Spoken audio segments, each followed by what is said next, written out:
Hello. The Divine Code reading for November 29th, pages 349 and 350. We are in the chapter Restrictions on Causing Suffering to a Living Creature. Topic number 9. It is permitted to perform sensible scientific experiments with animals to test drugs and other remedies, to determine whether they are possibly beneficial or safe for humans. Shavut Yaakov, Volume 3, Chapter 71. Now, with this, with a lot of the items in this area, there's a balance that's occurring between what's beneficial to a human versus the suffering of an animal. Sensible is the key word here. If there's a benefit, a real benefit to be derived from it, not just simply educational purposes or something like that, it could be a concern unless there's a necessity to study for the sake of a person that's learning medicine, perhaps, or if there's a real need that's being occurred through the drug testing, cosmetics testing, and that might be a little, it all has to be balanced out. The suffering done to the animal is a concern, and it has to be a reasonable need before the suffering can be justified. Topic number 10. If the wing of a fowl or the foot of an animal is broken, but still attached, it is incorrect to remove it with the thought that it would be a stumbling block for others, as Abraham Mackay.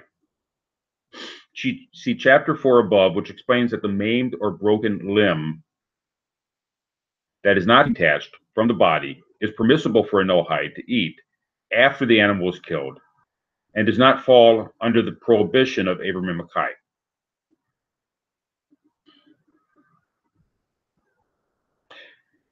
If one wishes to sell the animal to others for eating purposes, and there's a reasonable chance that they will cut off the broken limb while the animal is still alive and eat it, one should nevertheless leave the limb attached.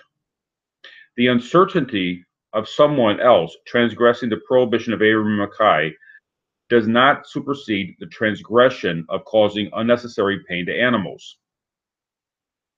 See Pre-Kadash Yeridea 53:7 and Pre-Meagdim Yeridea Mishbesta Zahov 53:9.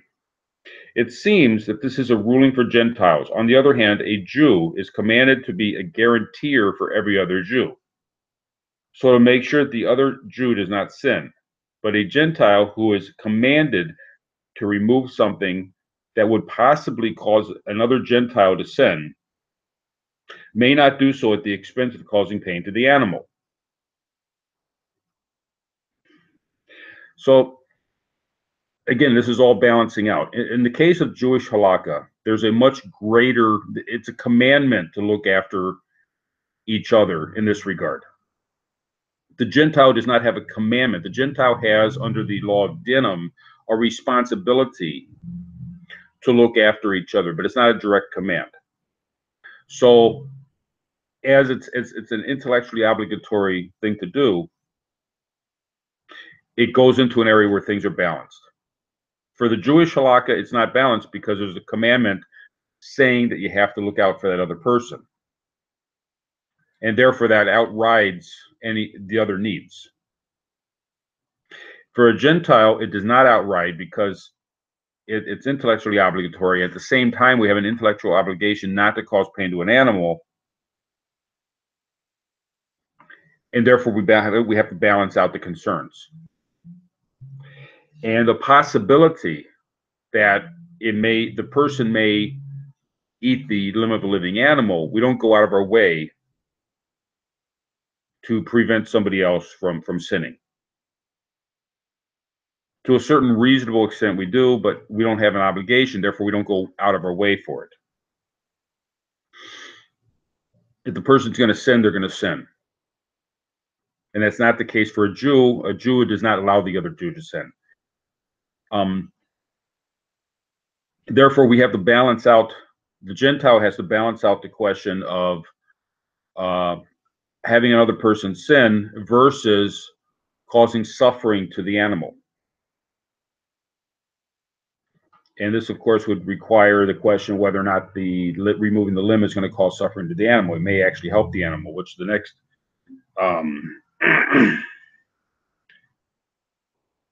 It is obvious that one may remove a broken limb from an animal or bird for the sake of healing the injured creature.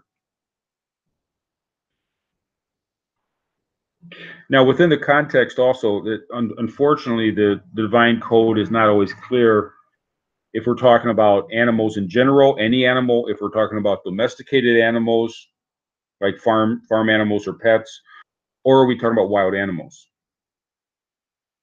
Within the context, it seems we're talking about domesticated animals that would be sold. You know, a person sells the animal to another person. It's possible you might be talking about someone that captured a wild animal, but even then, the person is taking a certain stewardship over the animal. That a wild animal would not have the same level of stewardship. Although humans are also commanded regarding taking care of the world, but the wild animal does not have the same level of stewardship as a domesticated animal, a pet, or a captured animal might also be under a higher level of stewardship. So in these cases, it would be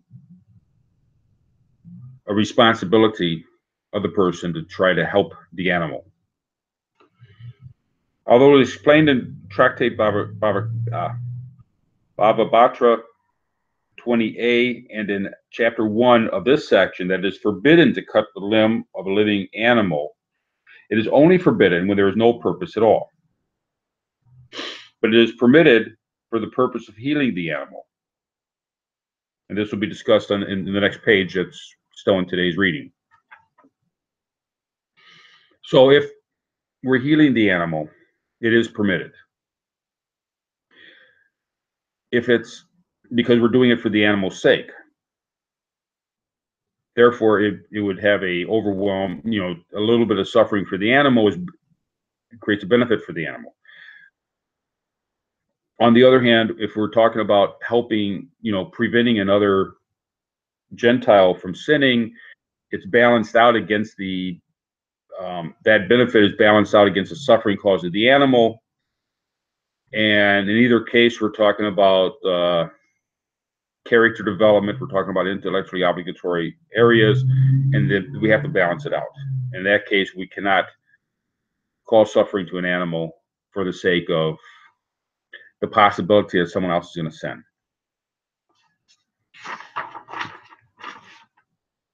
Topic number 11. It is not allowed to tread on or drive a vehicle over a wounded or sick animal that is lying on the road. Instead, one should take a detour around it. Keshnef Mishnah Hilkot Botetz 13:11. If one has no alternative way other than to step on or drive over the animal, it is permitted, and as the needs of a human take priority. Similarly, if one sees a healthy animal on the road, it is forbidden to drive over it if there is a safe alternative.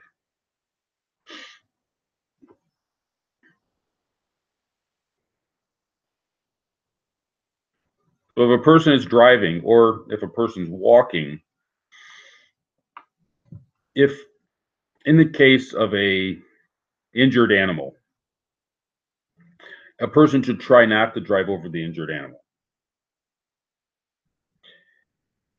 This is an area of character development. that a person should not just drive over the animal and not care, unless it's a safety issue, in which case it would be permitted for the purpose of safety to drive over the injured animal, or if there's no other way to get around the injured animal. In the case of a living a healthy animal, a person should try not to hit the living animal, the healthy animal, if at all possible. If it's a safety issue, if a person is driving down the road and the deer or the whatever, if something jumps in front of it, you don't swerve out of the road and wind up in the ditch to save the deer or to save the rabbit or whatever's in the road. A person should, if it's possible, safely avoid hitting the animal. If it's not possible to do it safely, then it's permitted to hit the animal. Again, it's all balancing out the different concerns. Topic number 12. It appears to the author that a person has no permission to perform a mercy killing on an animal. This means that if one sees an animal that is sick or injured, even if it will surely die, one should not kill it just for the desire to end its suffering. Though one can say that this act causes no pain to the animal, it is still forbidden if it has no human benefit. One cannot say that this is for the benefit of the animal, as God did not assign humans to be judges over what is good for an animal in such a case. See Tractate Bava Batra 20a and Tosafot there. Now, this is another case where it's difficult to tell if the divine code is talking about all animals or if it's talking about farm animals or pets, or if it's talking about wild animals. Or I would suggest another category, a captured animal that is injured in the sling. Of course, in such a case, it's assumed that the person that's captured the animal plans to kill it. Or if he didn't plan to kill it, if it's under a human stewardship, I'm not sure if it would be the same ruling as if it was a wild animal, although it might be. And this needs better clarification. It's possible that mercy killing of a pet or a farm animal might be permitted, or maybe it's not permitted, and that needs to be clarified better. Topic number 13. Hunting an animal is permitted only when it's necessary for human benefit. That is, to eat the meat of the animal or use its hide or fur. Hunting merely for the sake of sport is not permitted because the pain caused to the animal. Now, there's a lot of hunters that will eat the animal. They'll go out and they will, in fact, use the animal. Hunting just for the sake of fun, where the animal is not used, would not be permitted. That's just causing suffering to animals for no reason. But if it is going to be used, then it's a question: is it necessary? Can the person just go down to the store and buy meat, or is it allowed if it's just going to be if it's going to be used for meat? The person wants to have some deer meat, and you can't find that at most stores, or a wild animal meat that has a different flavor to it, and that might be permitted because it's for human benefit. Whereas if the person is just out shooting animals for the fun of it, that would not be permitted.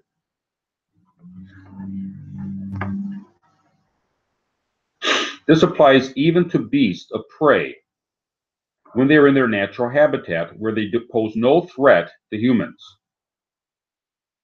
So if the cougar is out in the wild, it's not going to cause any threat to humans. It's just doing what cougars have done for millennia, for a long time, for ages. Leave it alone. There's no reason to bother it. However, one is allowed to pursue and kill wild animals when they approach an inhabited area if there is a practical danger that they will cause physical harm to humans or financial harm through destruction of livestock or physical property. However, the ruling government has the authority to limit the killing of particular species of wild animals, for example, endangered species. Though one can say that this act causes no pain to the animal, it is still forbidden as it has no human benefit. One cannot say that it is for the benefit of the animal, as God did not assign humans to be judges over what is good for an animal.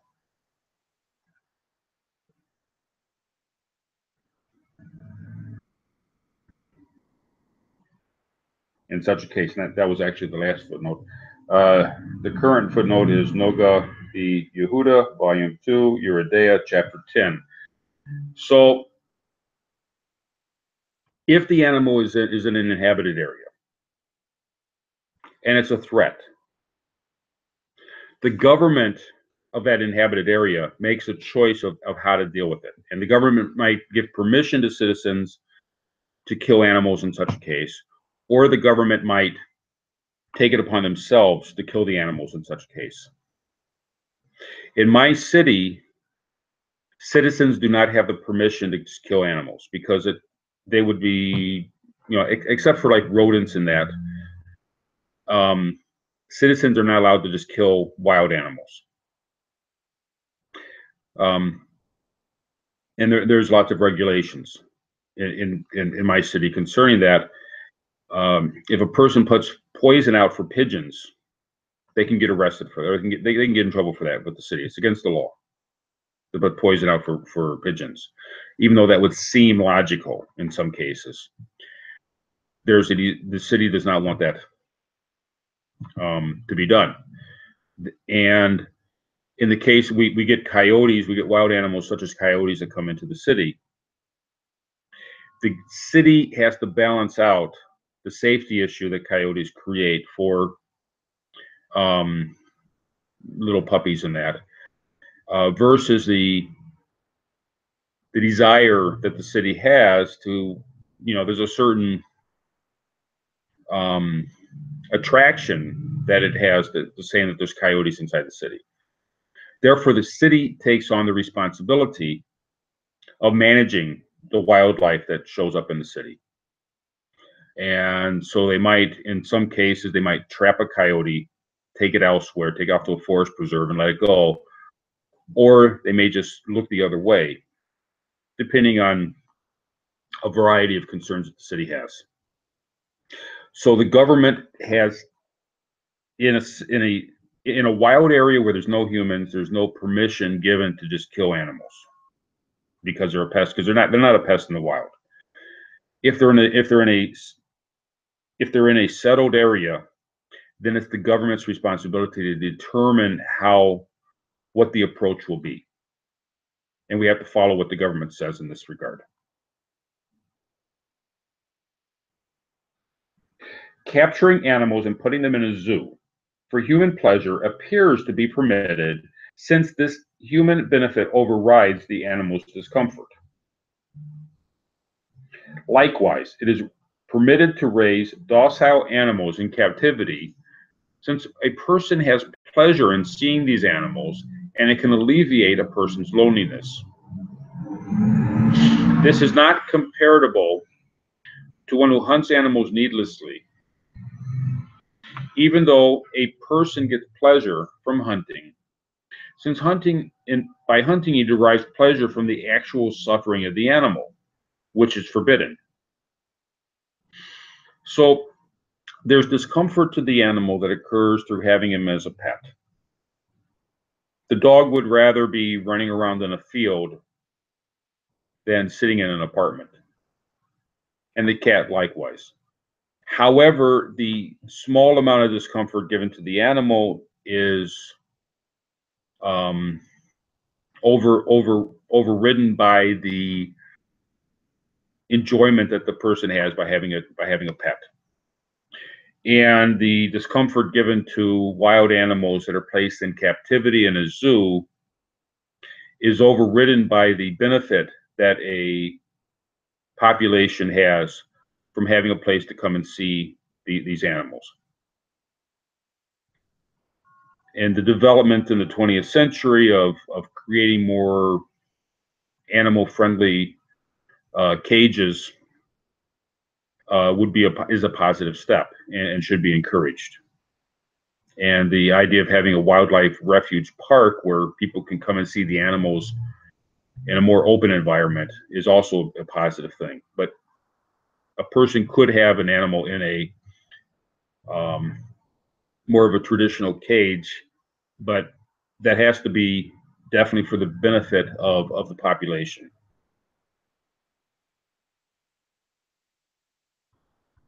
You can't just have animals in a cage for no reason.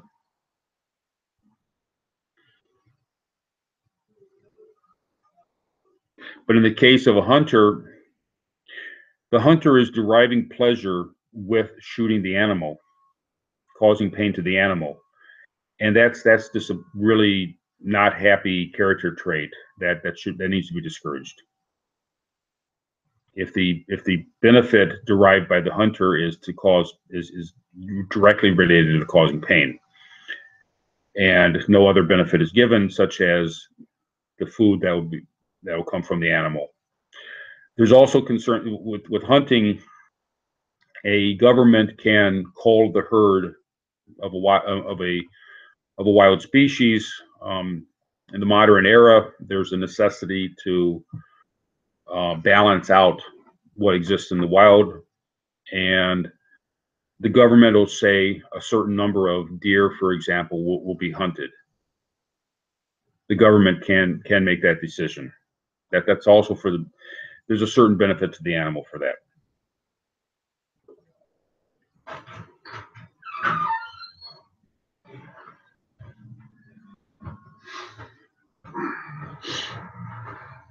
In contrast, for animals in a zoo or raised in captivity, the person derives pleasure from seeing or being with the animal, and a small discomfort caused to the animal by not living in his natural habitat is overridden by the benefit of the person who has a pet or to large numbers of people who visit the zoo.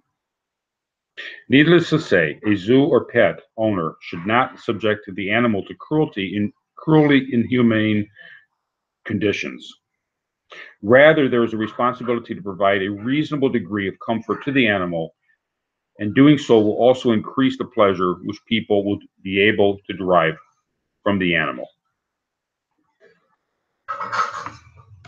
Thank you.